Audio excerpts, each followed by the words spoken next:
नमस्कार दोस्तों, जय माँ गायत्री। आप सभी का मेरे YouTube चैनल शुभकर माही एस्ट्रो में स्वागत है।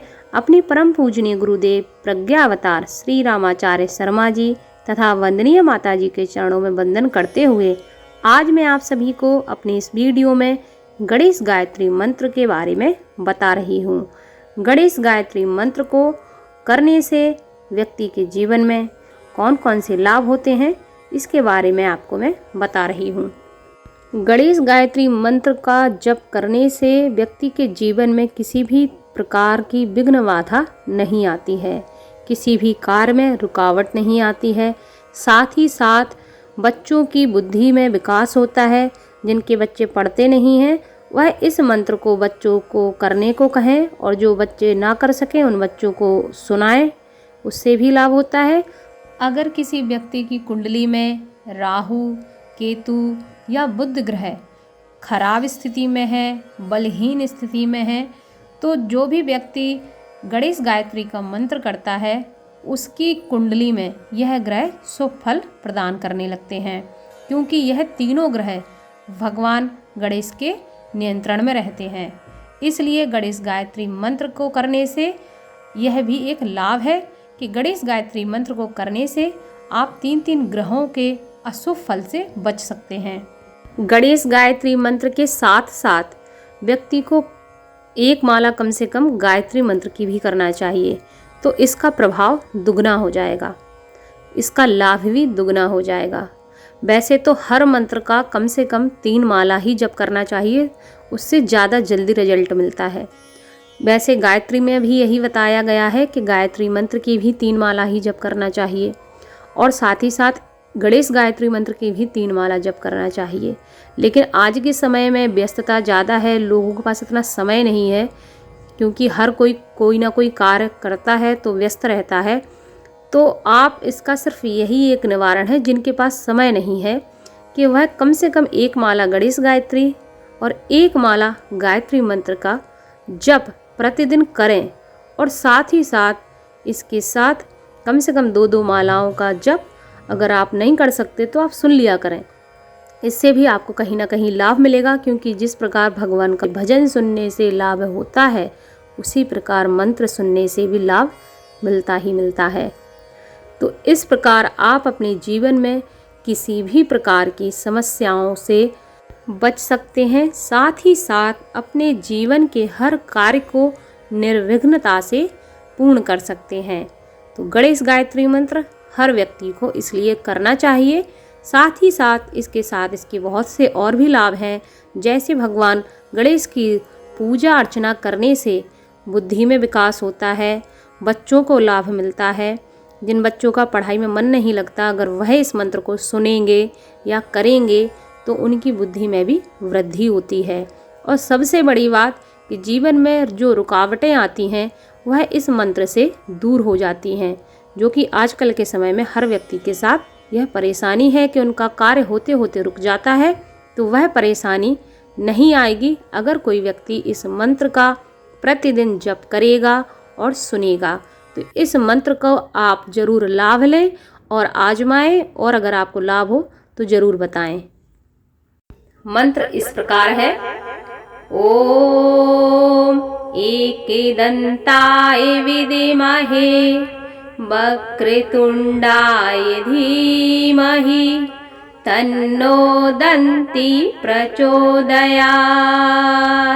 ओम एकदंताय विद्महे वक्रतुंडाय धीमहि तन्नो दन्ति प्रचोदयात्। ओम एकदंताय विद्महे वक्रतुंडाय धीमहि तन्नो दन्ति प्रचोदयात्। ओम एकदंताय विद्महे वक्रतुंडाय धीमहि तन्नो दन्ति प्रचोदयात्। ओम एकदंताय विद्महे वक्रतुंडाय धीमहि तन्नो दन्ति प्रचोदयात्। ॐ एकदन्ताय विद्महे वक्रतुण्डाय धीमहि तन्नो दन्ति प्रचोदयात्। ॐ एकदन्ताय विद्महे वक्रतुण्डाय धीमहि तन्नो दन्ति प्रचोदयात्। ॐ एकदन्ताय विद्महे वक्रतुण्डाय धीमहि तन्नो दन्ति प्रचोदयात्। ॐ एकदन्ताय विद्महे वक्रतुण्डाय धीमहि तन्नो दन्ति प्रचोदयात्। ॐ एकदन्ताय विद्महे वक्रतुण्डाय धीमहि तन्नो दन्ति प्रचोदयात्। ॐ एकदन्ताय विद्महे वक्रतुण्डाय धीमहि तन्नो दन्ति प्रचोदयात्। ॐ एकदन्ताय विद्महे वक्रतुण्डाय धीमहि तन्नो दन्ति प्रचोदयात्। ॐ एकदन्ताय विद्महे वक्रतुण्डाय धीमहि तन्नो दन्ति प्रचोदयात्।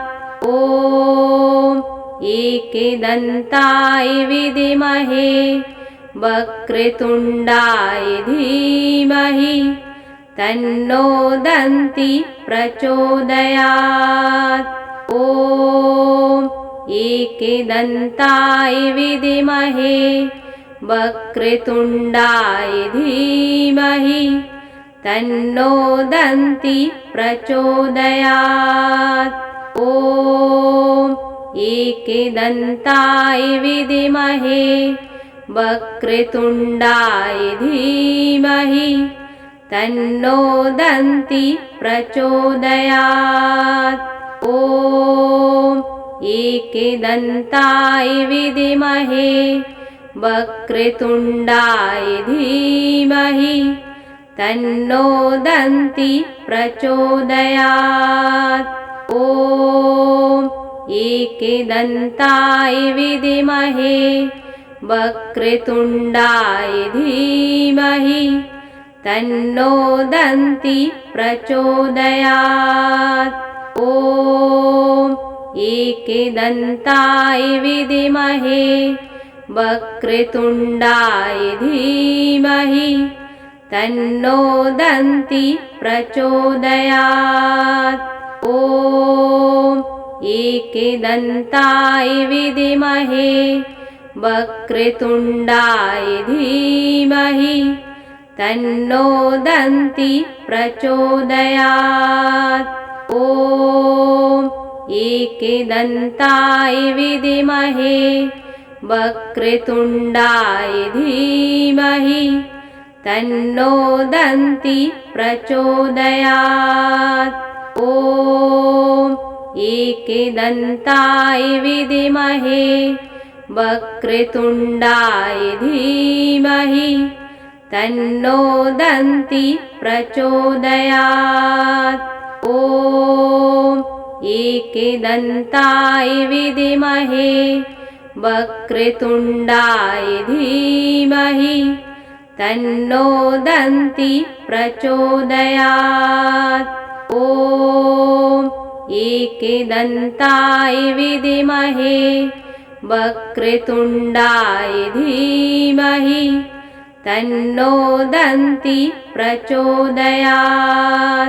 ॐ एकदन्ताय विद्महे वक्रतुण्डाय धीमहि तन्नो दन्ति प्रचोदयात्। ॐ एकदन्ताय विद्महे वक्रतुण्डाय धीमहि तन्नो दन्ति प्रचोदयात्।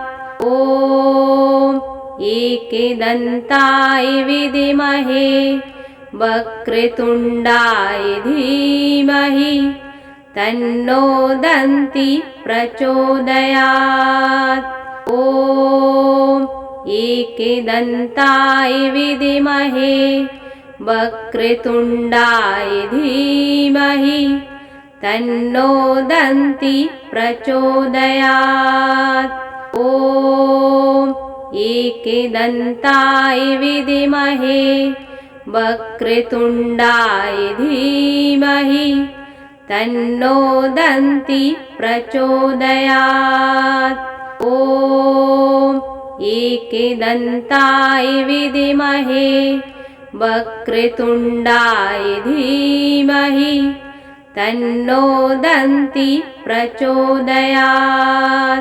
ॐ एकदन्ताय विद्महे वक्रतुण्डाय धीमहि तन्नो दन्ति प्रचोदयात्। ॐ एकदन्ताय विद्महे वक्रतुण्डाय धीमहि तन्नो दन्ति प्रचोदयात्। ॐ एकदन्ताय विद्महे वक्रतुण्डाय धीमहि तन्नो दन्ति प्रचोदयात्। ॐ एकदन्ताय विद्महे वक्रतुण्डाय धीमहि तन्नो दन्ति प्रचोदयात्। ॐ एकदन्ताय विद्महे वक्रतुण्डाय धीमहि तन्नो दन्ति प्रचोदयात्। ॐ एकदन्ताय विद्महे वक्रतुण्डाय धीमहि तन्नो दन्ति प्रचोदयात्। ॐ एकदन्ताय विद्महे वक्रतुण्डाय धीमहि तन्नो दन्ति प्रचोदयात्। ॐ एकदन्ताय विद्महे वक्रतुण्डाय धीमहि तन्नो दन्ति प्रचोदयात्। ॐ एकदन्ताय विद्महे वक्रतुण्डाय धीमहि तन्नो दन्ति प्रचोदयात्। ॐ एकदन्ताय विद्महे वक्रतुण्डाय धीमहि तन्नो दन्ति प्रचोदयात्। ॐ एकदन्ताय विद्महे वक्रतुण्डाय धीमहि तन्नो दन्ति प्रचोदयात्। ॐ एकदन्ताय विद्महे वक्रतुण्डाय धीमहि तन्नो दन्ति प्रचोदयात्। ॐ एकदन्ताय विद्महे वक्रतुण्डाय धीमहि तन्नो दन्ति प्रचोदयात्। ॐ एकदन्ताय विद्महे वक्रतुण्डाय धीमहि तन्नो दन्ति प्रचोदयात्। ॐ एकदन्ताय विद्महे वक्रतुण्डाय धीमहि तन्नो दन्ति प्रचोदयात्।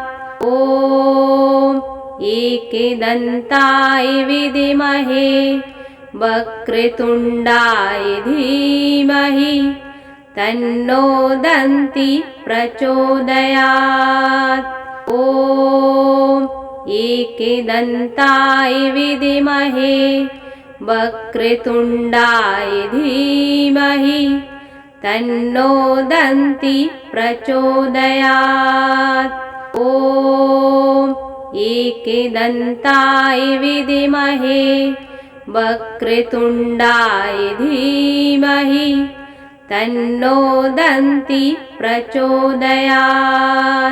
ॐ एकदन्ताय विद्महे वक्रतुण्डाय धीमहि तन्नो दन्ति प्रचोदयात्। ॐ एकदन्ताय विद्महे वक्रतुण्डाय धीमहि तन्नो दन्ति प्रचोदयात्।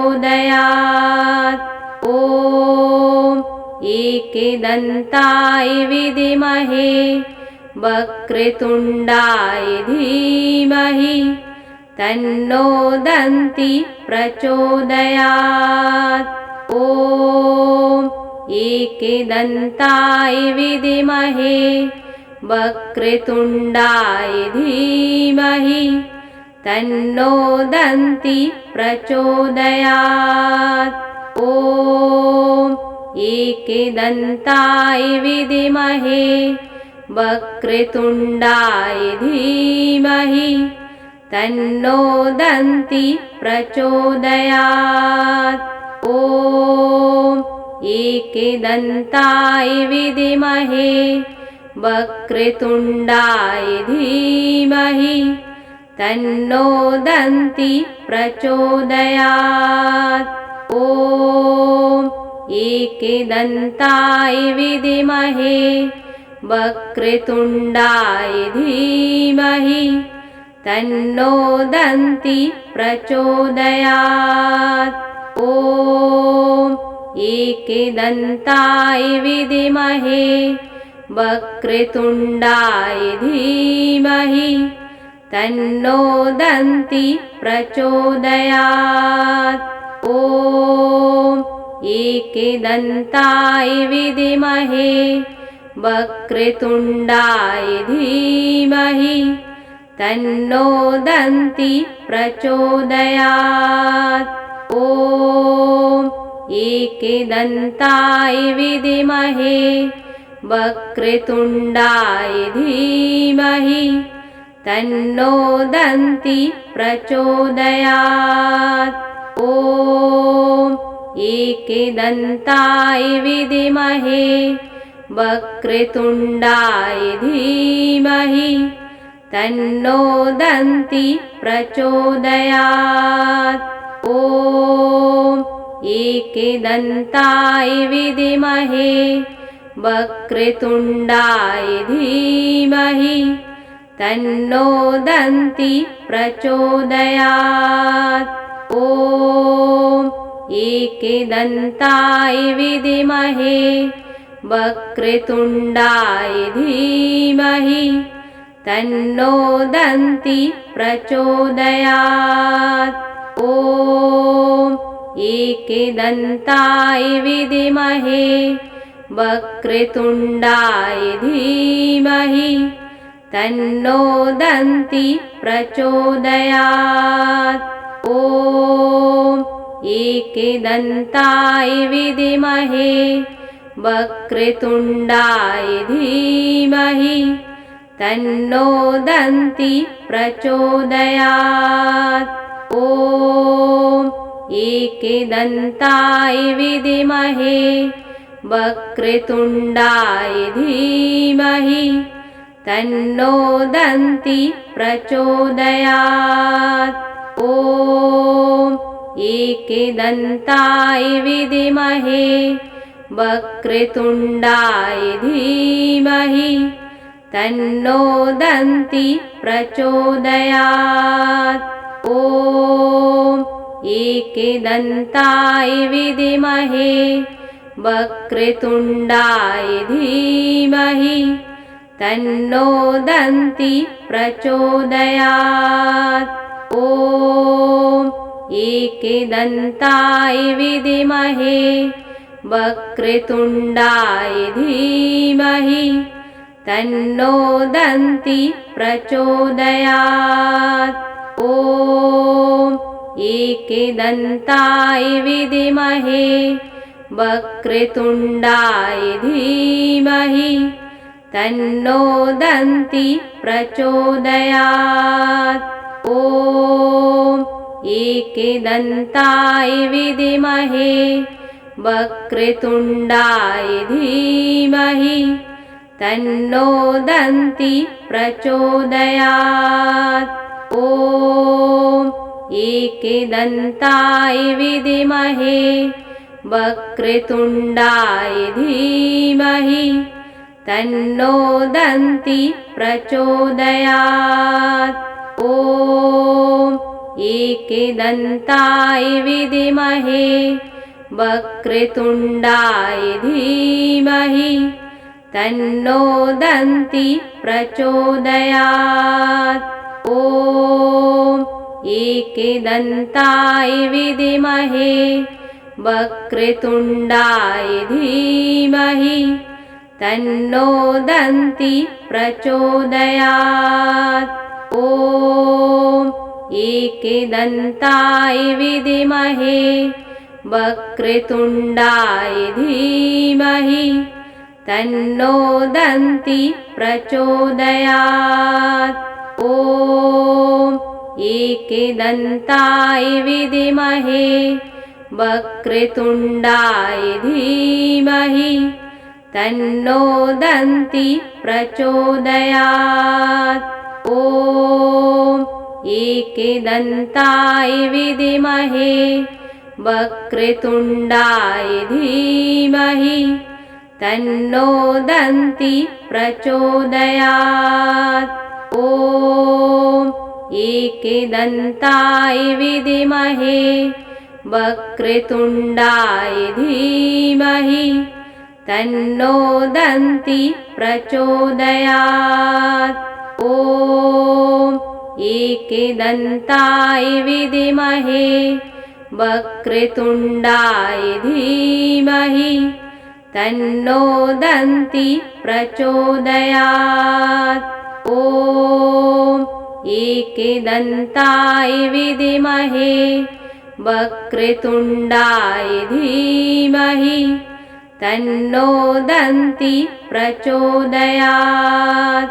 ॐ एकदन्ताय विद्महे वक्रतुण्डाय धीमहि तन्नो दन्ति प्रचोदयात्। ॐ एकदन्ताय विद्महे वक्रतुण्डाय धीमहि तन्नो दन्ति प्रचोदयात्। ॐ एकदन्ताय विद्महे वक्रतुण्डाय धीमहि तन्नो दन्ति प्रचोदयात्। ॐ एकदन्ताय विद्महे वक्रतुण्डाय धीमहि तन्नो दन्ति प्रचोदयात्। ॐ एकदन्ताय विद्महे वक्रतुण्डाय धीमहि तन्नो दन्ति प्रचोदयात्। ॐ एकदन्ताय विद्महे वक्रतुण्डाय धीमहि तन्नो दन्ति प्रचोदयात्। ॐ एकदन्ताय विद्महे वक्रतुण्डाय धीमहि तन्नो दन्ति प्रचोदयात्।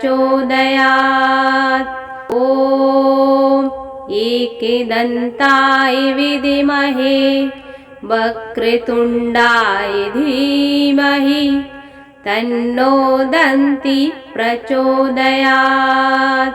ॐ एकदन्ताय विद्महे वक्रतुण्डाय धीमहि तन्नो दन्ति प्रचोदयात्।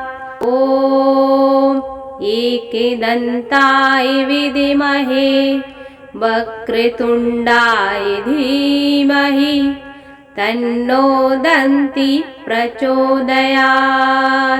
ॐ एकदन्ताय विद्महे वक्रतुण्डाय धीमहि तन्नो दन्ति प्रचोदयात्। ॐ एकदन्ताय विद्महे वक्रतुण्डाय धीमहि तन्नो दन्ति प्रचोदयात्। ॐ एकदन्ताय विद्महे वक्रतुण्डाय धीमहि तन्नो दन्ति प्रचोदयात्। ॐ एकदन्ताय विद्महे वक्रतुण्डाय धीमहि तन्नो दन्ति प्रचोदयात्। ॐ एकदन्ताय विद्महे वक्रतुण्डाय धीमहि तन्नो दन्ति प्रचोदयात्। ॐ एकदन्ताय विद्महे वक्रतुण्डाय धीमहि तन्नो दन्ति प्रचोदयात्। ॐ एकदन्ताय विद्महे वक्रतुण्डाय धीमहि तन्नो दन्ति प्रचोदयात्। ॐ एकदन्ताय विद्महे वक्रतुण्डाय धीमहि तन्नो दन्ति प्रचोदयात्। ॐ एकदन्ताय विद्महे वक्रतुण्डाय धीमहि तन्नो दन्ति प्रचोदयात्।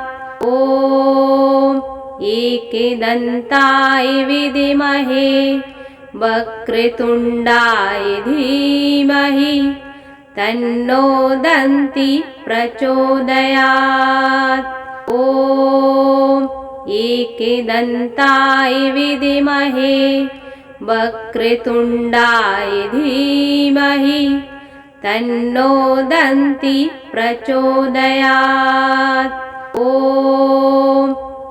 एकदन्ताय विद्महे वक्रतुण्डाय धीमहि तन्नो दन्ति प्रचोदयात्।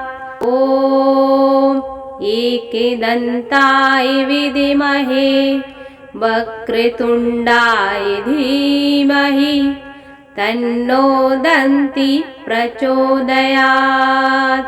ॐ एकदन्ताय विद्महे वक्रतुण्डाय धीमहि तन्नो दन्ति प्रचोदयात्।